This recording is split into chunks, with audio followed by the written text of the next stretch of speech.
মোহাব্বত করতাম কখনো সুদ খেতাম না রে বাবা। যদি নবীকে মোহাব্বত করতে পারতাম কখনো মদ পান করতাম না। আমরা যদি নবীকে মোহাব্বত করতে পারতাম জীবনেও এক ওয়াক্ত নামাজ কাজা করতাম না।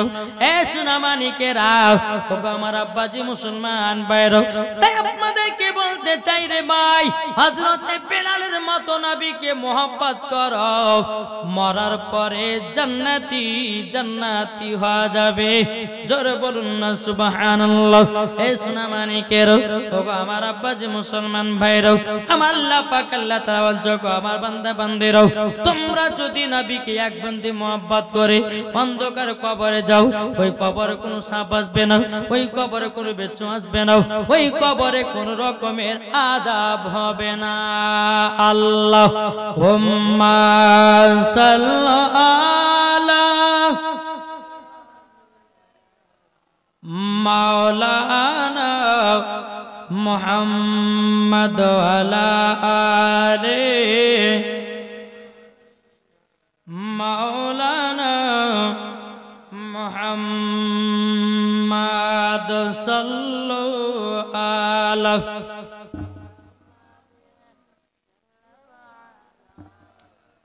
মুহাম্মদ হরদম জবান পাক নামে মুহাম্মদ কো বলছে ভালোবাসার জায়গা মদিনা। একবার জোরে বলুন সুবহানাল্লাহ। ভালোবাসার জায়গা মদিনা, ভালো লাগার জায়গা মদিনা, ভালোবাসার জায়গা মদিনা, ভালো লাগার জায়গা মদিনা। মদিনা শরীফের নূরের খাদেনা। একবার জোর হবে না? মদিনা শরীফের নূরের খাদেনা, আশিকি ছাড়াও অন্য বোঝে না, ভালো লাগার জায়গা মদিনা, ভালোবাসার জায়গা মদিনা, ভালো লাগার জায়গা মদিনা। এত সুন্দর জায়গা কোথায় দেখে নাও, এত সুন্দর জায়গা কোথায় দেখে নাও, সাজিয়েছে দয়াল রব্বানা, ভালো লাগার জায়গা মদিনা, ভালোবাসার জায়গা মদিনা, ভালো লাগার জায়গা মদিনা।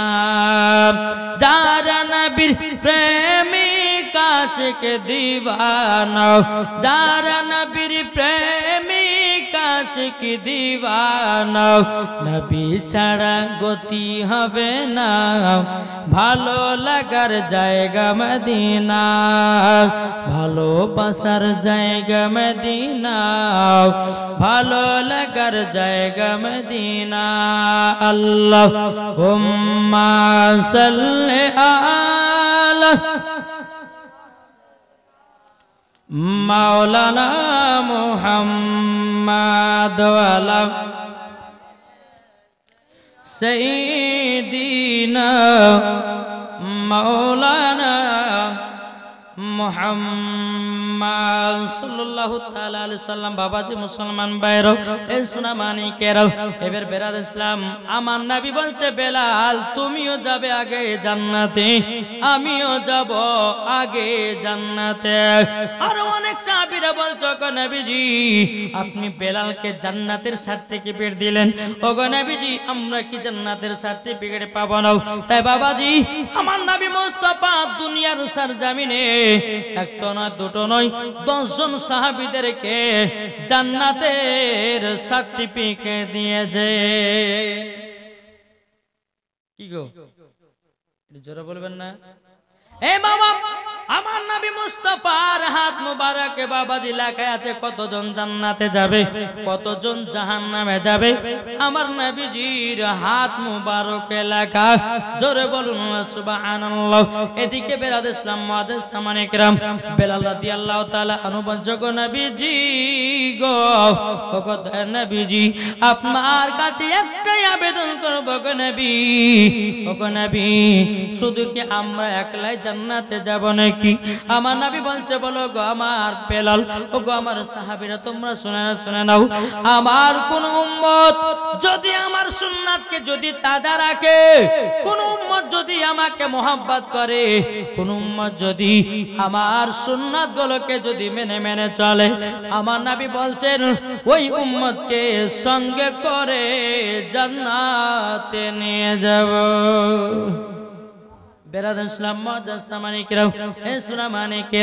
এরকম ভাবে আপনার নবীকে মোহাব্বত করতে থাকে হযরতে বেলাল।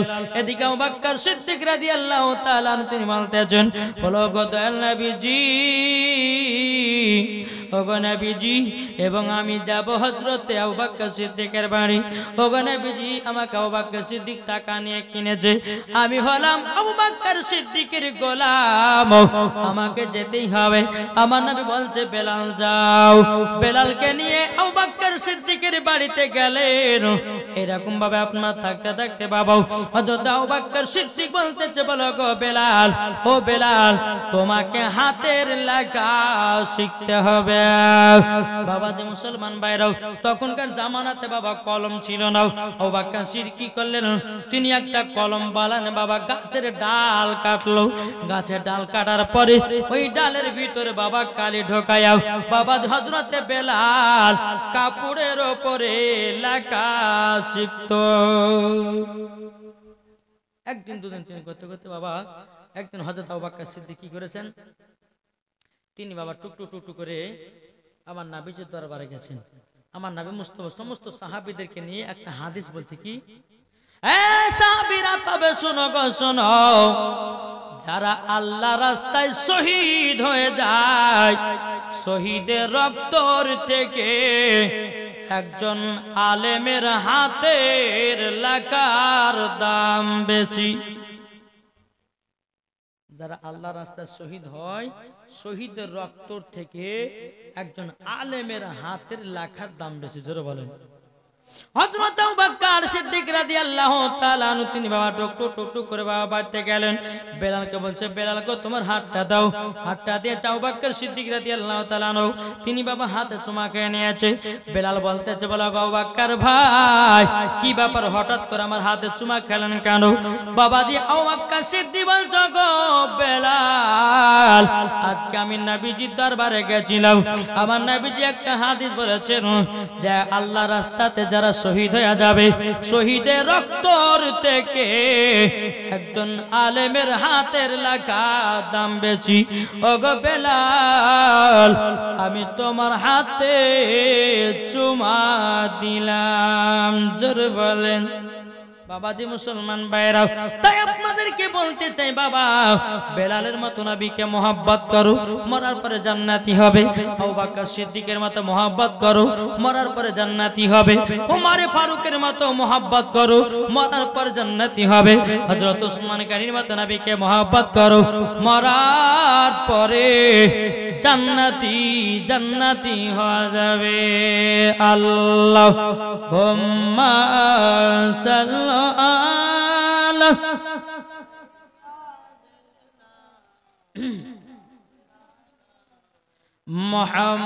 মুহাম্মাদ ওয়ালা আলি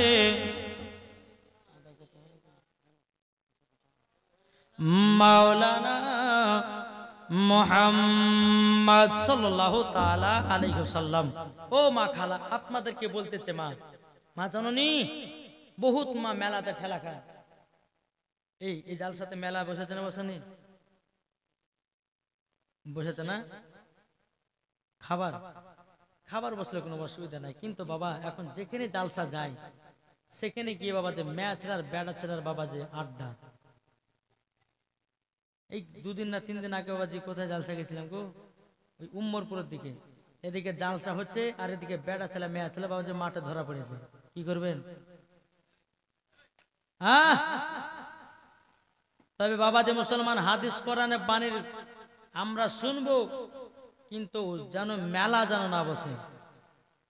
বুঝতে পারছি কিছু? জি, আসুন, আমার মায়েদেরকে বলছি, মা সঠিক পথে চলুন, খাতুন জান্নাতের মতো হন। যেই মা ফাতেমা জীবনে কোনদিন এক ওয়াক্ত নামাজ কাজা করেনি, আর আমাদের ঘরের মা বোনেরাও জীবনে সিরিয়াল কাজা নাই, তাই না? এদিকের মায়েরা সিরিয়াল তো দেখে না। আমাদের সে ভগবান গলার কথা বলছি, ওদিকের মায়েরা যদি সিরিয়াল দেখতে পায় রে ভাই, থাকলো জালসা পড়ে, এখন সিরিয়াল দেখতে পালায়, ঠিক না? ও মা জননী, তবে শুনে নেন, নারী যদি হতে হয় খাতুনে জান্নাতের মতো হন, নারী যদি হতে হয় হযরতে রাবিয়া বসরির মতো হন, নারী যদি হতে হয় ও মা জননী হযরতে মা আমিনার মতো হন, নারী যদি হতে হয় হযরতে মারিয়ামের মতো হন, নারী যদি হতে হয় হযরতে জামিলার মতো হন, মরার পরে জান্নাতি জান্নাতি। আজ করে আমাদের মা বোনদেরকে দেখা যায়, বেরাদ ইসলাম মুআজ্জাজ সামানিকেরাম, স্বামী স্ত্রীর মধ্যে বাবা ভালোবাসা রাখে নাও, স্বামী স্ত্রীর মধ্যে বাবা মহব্বত রাখে নাও। আমার আল্লাহ বলতেছে, যে বাড়িতে স্বামী স্ত্রীর মধ্যে ভালোবাসা মহব্বত আছে, ওই বাড়িতে আল্লাহ রহমত বর্ষিত আছে। জোরে বলুন সুবহানাল্লাহ। যেই বাড়িতে বাবা স্বামী স্ত্রীর মধ্যে ঝগড়া হয়, ঝামেলা হয়, জীবন কোনদিন বরকত হবে না। এই আপনারা বিবিকে ভালোবাসেন তো? কি গো বাবা যে মুসলমান, এখন যদি কোন স্বামীকে যদি বলে, কোন স্বামী যদি তার বিবিকে বলে, বিবিরে তুই আমার জানে জান, তুই আমার প্রাণের প্রাণ, তোকে না দেখতে পেলে জীবন হয়ে যাবে কুরবান, অমনি মহিলাটা বেটা চালার ঘাড়ে চাপবে, ঠিক না? ঘাড়ে চেপে বলবে, বলে আমার লেগে সুনু পাউডার নিয়ে এসো, আমার লেগে বিছানা চাদর নিয়ে এসো, আমার লেগে লেহাঙ্গা নিয়ে এসো, আমার জন্য পাখি জামা নিয়ে এসো, আমার জন্য কিরণমালা জামা নিয়ে এসো। কি গো ও মা খালা, শুনেছেন মা রাতের বেলায় যে খাতুনে জান্নাত মা ফাতেমা রাদিয়াল্লাহু তাআলা আনহা জীবনে কোনোদিন মিথ্যা কথা বলেনি, জীবনে কোনোদিন স্বামীকে বাবাজি একটা আঘাত দিয়ে কথা বলেনি, তার নাম হচ্ছে খাতুনে জান্নাত। অনেকে মা বোনেরা বলে, দেখবে একটু স্বামী স্ত্রীর মধ্যে ঝগড়া হয় কিনা, ঝগড়া হওয়ার সময় বলে, হ্যাঁ তোমার মত আমার মতন মেয়ে বলে তোমাকে বিয়ে করেছে, অন্য মেয়ে হলে তোমাকে জীবনে কেউ বিয়ে করতে না, এই কথাটা বলে না মায়েরা?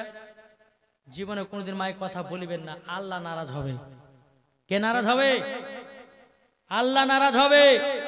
তাই আপনাদেরকে বলতে চাই, মা স্বামী স্ত্রীর মধ্যে ভালোবাসা মোহাব্বত রাখেন, মরার পরে জান্নাতি। জোরে বলেন। আমার নবীজি যখন গারে হিরাতে বাবা যখন আল্লাহর ইবাদত করতেন, মা খাদিজাতুল কুবরা রাদিয়াল্লাহু তাআলা আনহা বাবাজি তিনি সেজে কুজে বসে থাকতেন। কি করতেন? সাজকুজ করে বসে থাকতেন। আমার নবীজি বলতে যে কোন মহিলা যদি স্বামীর জন্য সাজতে সাজতে 2 ঘন্টা পার হয়ে যায়, ওই টাইমটা নফল ইবাদতের নেকি পাওয়া যায়।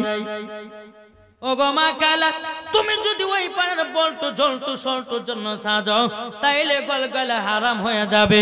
আর যদি স্বামীর জন্য সাজাও, এটা তোমার জন্য জায়েজ হবে, প্লাস নফল ইবাদতের নেকিও পাওয়া যাবে। আমার কথা কি বুঝতে পারছেন? আমার মনে হয় বুঝতে পারছেন না। বলতেছে যদি পর্দা করো গো, তোমাকে সুন্দর লাগবে গো, ঠিক না? যদি পর্দা করো গো, তোমাকে সুন্দর লাগবে গো যদি নামাজ পড়ো গো তুমি জান্নাতে পাবে গো যদি কোরআন পড়ো গো তুমি তোমার চেহারা সুন্দর হবে গো এ কথা আমার নয় এ কথা আমার নয় লাকায়াতি পবিত্র কোরআনে গো যদি পর্দা করো গো তোমাকে সুন্দর লাগবে গো ঠিক না ভাই এ সোনামানিকেরও এখনকার আমার মা বোনেরা কিছু মহিলারা আছে বাবা বোরকা পিনে বাবাজি নামের বোরকা পিনাও ও মা গাল আপনাদেরকে বলতে চাই বোরকা যদি পিনতে হয় খাতুনে জান্নাতকে মোহাব্বত করে পড়ো মরার পর জান্নাতি হবে এখনকার 90% মহিলারা বাবা যারা বোরকা পিনতেছে বেরাদার তাদের নিয়ত খারাপে পড়ে কোন মহিলা বাবাজি বোরকা পিনতেছে তার ভালোবাসাকে দেখবার জন্য কি গো বেটিতে বলতেছে বলে আব্বাকে বোরকা কিনবো টাকা দাও বাবা বলছে হায় রে আমার বেটি হয়তো আল্লাহ হেদায়েত করেছে আরে বোকা হেদায়েত করেনি তোমার বেটি বোরকার তলে প্রেম ভালোবাসা করবে এই চলছে না কি গো মহিলারা বোরকা পিনতেছে মাজা যদি হয় 32 ইঞ্চি বোরকা পিনলে পরো বাবা 32 ইঞ্চি তাহলে বোরকা পিনে লাভ কি হলো মা এমন বোরকা পিনো তোমার শরীরে যেন টাইট জিনিস না থাকে আর দেখেন অনেক মহিলারাও টাইট টাইট জামা পরে বাবাদি রাস্তা রাস্তা ঘুরে বেড়াতেছি ও মা জাননি খবরদারে কথা করবেন না যে মহিলারা টাইট টাইট জামা পরবে মরার পরে ওই মহিলাকে জাহান্নামে যেতে হবে ও সোনামানিকেরও ও মা কালা তাই বলতে চাই মা জাননি স্বামীর জন্য সাজগুজু করবেন স্বামীর জন্য সুনু পাউডার মাখবেন স্বামীর জন্য ফেয়ার লাভলি মাখবেন স্বামীর জন্য সাজগোজ করবেন আমার আল্লাহ খুশি হবে ঠিক না এখনকার মহিলারা স্বামীর জন্য সাজে না ওই পাড়া বল্টু ওই পাড়া জল্টু মল্টুর জন্য সাজছে ঠিক না কিন্তু স্বামীর জন্য সাজা হয় না বাবাজি মুসলমান ভাইরাও আমার নবী মুস্তাফা যখন গারে হিরাতে আল্লাহর ইবাদত করে যখন বাড়ি আসতেন মা খাদিজা রাদিয়াল্লাহু তাআলা নাও বাবাজি সেজে কুদে যখন বসে থাকতেন আমার নবীজি মা খাদিজার কপালে চুমা দিয়ে দিত বাবাজি মা খাদিজা রাদিয়াল্লাহু তাআলা নাও তিনি বলতেছে বলগো আমার স্বামী আপনি সারা দিন মান আল্লাহর ইবাদত করে আসতেছেন ও আমার স্বামী আমাকে একটা চুমা দেওয়ার পরে নবী গো আমি সমস্ত দুঃখ কষ্ট ভুলে যাই জোরে বলেন সুবহানাল্লাহ বাবাজি মুসলমান ভাইরাও এ সোনামানিকেরও বেরাদার এখনকার আমার মা বোনদের কেবল মা গো স্বামী স্ত্রীর মধ্যে যদি মোহাব্বত ভালোবাসা করতে চান ও গো মা একই বিছানে যান ও মা জাননি আপনি করবেন স্বামীর চুলের নাম আর স্বামী করবে বিবির চুলের নাম মোহাব্বত বাড়বে না কমবে কি গো মোহাব্বত বাড়বে না কমবে বিছানা শুয়ে আছে এদিকে বাবা যে মধ্যখানে পাঁচ বালিশ দিয়েছি এদিকে মুখ ঘুরে এদিকে মুখ ঘুরে ও মা খালা আমার নবীজি বলেছে তোমরা 3টা জায়গাকে কেউ খালি রেখো না কটা জায়গা বললাম 3টা জায়গাকে তোমরা খালি রেখো না কোন 3টা জায়গা ওই ওদিকে তাকান এদিকে তাকান যদি শোনার ইচ্ছা শোনেন নাহলে পরে এখন শেষ করে দেবো নাকি বলছে ওয়াজ শুনতে শুনতে এদিকে তাকা ওদিকে তাকা বাবা যে মুসলমান আসুন একবার দূর পড়ুন আল্লাহুম্মা সাইয়্যিদিনা মাওলানা মুহাম্মদ আলা আলে সাইয়্যিদিনা মাওলানা মুহাম্মদ সাল্লাল্লাহু তাআলা আলাইহি সাল্লাম। তাই মা গো মা জননী আপনাদেরকে বলতে চাই, মা ফাতেমার মতো নারী হয়ে যান, মরার পরে জান্নাতি হওয়া যাবে। ও মা খালা, আপনাদেরকে একটা ছোট্ট করে ঘটনা শোনাবো। একদিন মা ফাতেমা রাদিয়াল্লাহু তাআলা আনহার বাবাজি অসুখ বিমার হয়েছে, বাবা শরীরটা দুর্বল হয়ে গেছে। এদিকে মা ফাতেমা রাদিয়াল্লাহু তাআলা আনহা তিনি বলতেছে, স্বামী গো, ও গো স্বামী, শরীরটা আমার দুর্বল হয়ে গেছে, আমার জন্য বাজারে যান, দুটা কমলা নেবো নিয়ে আসেন। কটা কটা কি কিনে আসবে? কমলা লেবু। ও ভাই, স্বামী স্ত্রীর মধ্যে মোহাব্বত কেমন দেখেন বেরাদর মুআজ্জাজ সামানি কিরাম। এদিকে হযরত আলী রাদিয়াল্লাহু তাআলা আনহু তিনি বলতেছে, বলো গো খাতুনে জান্নাত, তবে শোনো গো শোনো, আমি মদিনার বাজারে যাব, কাজ করে তোমার জন্য দুটা কমলা নিয়ে আসবো। হযরত আলী রাদিয়াল্লাহু তাআলা আনহু তিনি বাবাজি মদিনার বাজারে গেলেন। যাওয়ার পরে বেরাদার ইসলাম মুআজ্জাজ সামানি কিরাম সারা দিন মান কাজের তালাশ করলো বাবা, কাঁদুড়ে পাওয়া গেল না, কাঁদুড়ে পাওয়া গেল না। বেরাদার ইসলাম মুআজ্জাজ সামানি কিরাম হযরত আলী রাদিয়াল্লাহু তাআলা আনহু তিনি বাবা বাড়ির দিকে রওনা দিয়েছেন। রওনা দেওয়ার পরে দিকে খাতুনে জান্নাত বলছে, স্বামী গো, আপনি কি আমার জন্য দুটা কমলা নিয়ে এসেছেন নাকি? তখন হযরত আলী রাদিয়াল্লাহু তাআলা আনহু চোখের পানি ফেলে বলছে, বিবি গো, আমি মদিনাতে সারাদিন মানে কাজের তালাশ করলাম, কাঁদুড়ে পেলাম না, টাকাও পাই নাই, কমলাও কিনা হয় নাই। বেরাদার ইসলাম মুআজ্জাজ সামানি কিরাম খাতুনে জান্নাত মা ফাতেমা রাদিয়াল্লাহু তাআলা বলছে, স্বামী গো, তবে দুঃখ করবেন না, আমার কাছে একটা জান্নাতি চাদর আছে, এই চাদরটা মদিনার বাজারে বিক্রি করে আপনি দুটা কমলা নিয়ে আসবেন। জোরে বলেন সুবহানাল্লাহ। এখনকার মা বোনেরা যদি বলে, কোন মা যদি বলে স্বামীকে একটা কোন জিনিস কিনে নিয়ে আসো, যদি কিনে না নিয়ে আসে রে বাবা, দুদিন ধরে কথা নাই, হয় না হয় না? বেরাদার মুআজ্জাজ সামানি কিরাম মা ফাতেমা রাদিয়াল্লাহু তাআলা আনহা তিনি বাবাজি কি করেছেন, চাদরটা নিয়ে বলে, স্বামী গো, চাদরটা নিয়ে যান আর মদিনার বাজারে বিক্রি করে দেন। জোরে বলেন সুবহানাল্লাহ। কোন বাজারে বিক্রি করবে? মদিনার বাজারে। মদিনার বাজারে বিক্রি করতে যাবে। খাতুনে জান্নাত বলছে, স্বামী গো, ওগো স্বামী আমার, এই চাদরটা মাত্র 2 দিরহামে বিক্রি করবেন। কয় দিরহামে? 2 দিরহাম মানে 2 টাকা বোঝাবার জন্য 2 টাকাতে বিক্রি করব। ঠিক আছে গো খাতুনে জান্নাত। বাবাজি হযরত আলী রাদিয়াল্লাহু তাআলা আনহু বাবাজি মা ফাতেমার জান্নাতের চাদর নিয়ে মদিনার বাজারে গেলেন। মদিনার বাজারে গিয়ে বাবাজি আপনারা বসে বসে বাবা কেউ জানো চাদর বাবা কিনতে চায় না। আল্লাহ পাক আল্লাহ তাআলা হযরত জিবরিল আমিনকে বলে, গো আমার জিবরিল, মানুষের রূপ ধারণ করে যাও, হযরত আলীর চাদরটা কিনে নাও। জোরে বলেন সুবহানাল্লাহ। হযরত জিবরিল আমিন মানুষের রূপ ধারণ করে বাবা এক পা দুপা করে বাবা খাতুনে জান্নাত আপনার কিনা হযরত আলীর কাছে এসেছে। ওগো আলী, কত টাকাতে চাদর বিক্রি করবা? বলে আমি 2 টাকাতে বিক্রি করব। জিবরিল আমিন বলতেছে, বলো গো আলী, আমি এই চাদরটা কিনতে চাই 6 টাকা দিয়ে। কত টাকা দিয়ে? 6 টাকা দিয়ে। হযরত আলী বলতেছে, বলে না আমি 6 টাকা নেব না, 2 টাকা দিয়ে বিক্রি করব। কেননা এটা হলো খাতুনে জান্নাতের আদেশ, বেশি নেব না, কম নেব না। আমার বিবি খাতুনে জান্নাত 6 টাকাতে বিক্রি করতে বলেছে চাদর, আমি তো টাকাই বিক্রি করব।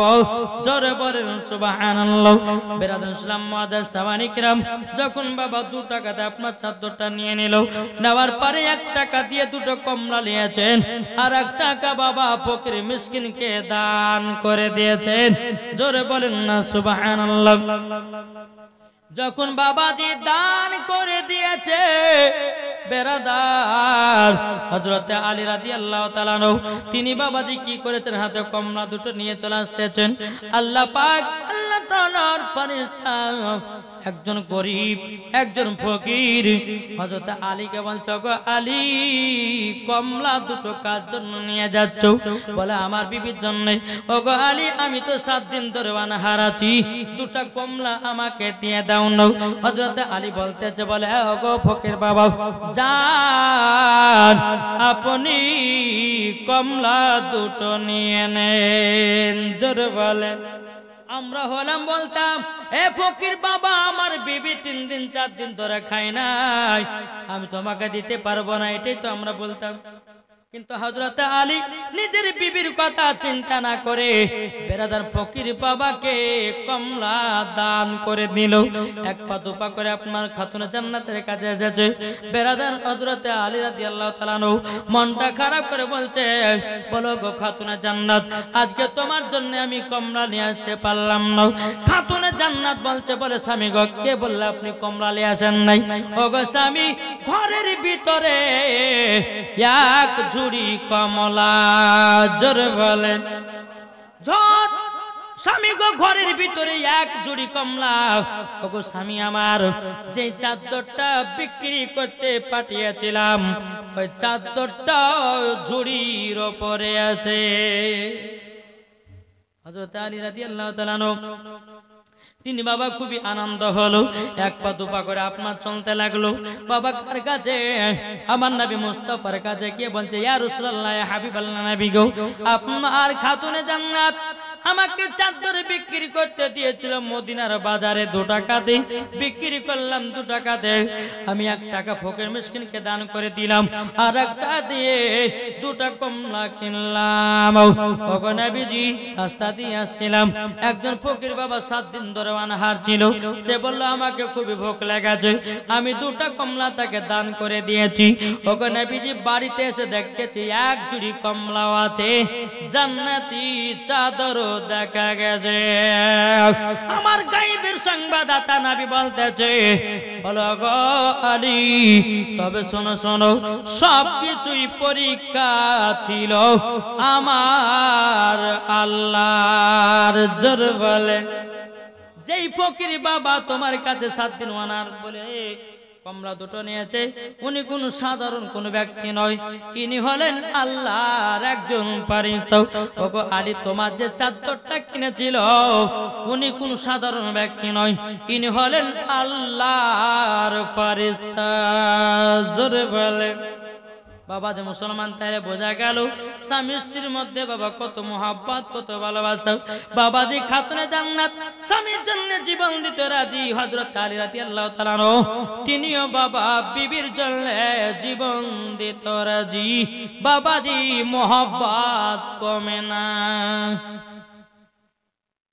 আসুন বাবাজি তাই আপনাদেরকে বলতে চাই যে আমরা সকলেই আমরা সকলেই ও মা খালা ভাইরা স্বামী স্ত্রীর মধ্যে ভালোবাসা মোহাব্বত রাখবেন মরার পরে জান্নাতি হবেন জোরে বলেন যাক বাবাজি আর বেশি লম্বা চড়া করছি না আল্লাহ পাক আল্লাহ তাআলা যেন আমাদের সকলকে নবীজির আশিক নবীজির গোলাম যেন বানিয়ে নেয় একবার দুরূদ শরীফ পড়ে দুই একটা নাত পড়ে আমরা ক্যাম করে দোয়া করে বাড়ি যাব আল্লাহুম্মা সাইয়্যিদিনা মাওলানা মুহাম্মদ আলা আলে মাওলানা মুহাম্মদ আমার মুর্শিদ আলী মাওলা জোরে বলুন সুবহানাল্লাহ জোরে হবে না আমার মুর্শিদ আলী মাওলা জোরে বলুন সুবহানাল্লাহ যারা নবীর প্রেমিক হবে যাবে মদিনায় চলে নবীর নামে দুরূদ পড়ে যাব জান্নাতে চলে আমার মুর্শিদ আলী মাওলা আমার মুর্শিদ আলী মাওলা আমার মুর্শিদ আলী মাওলা আমার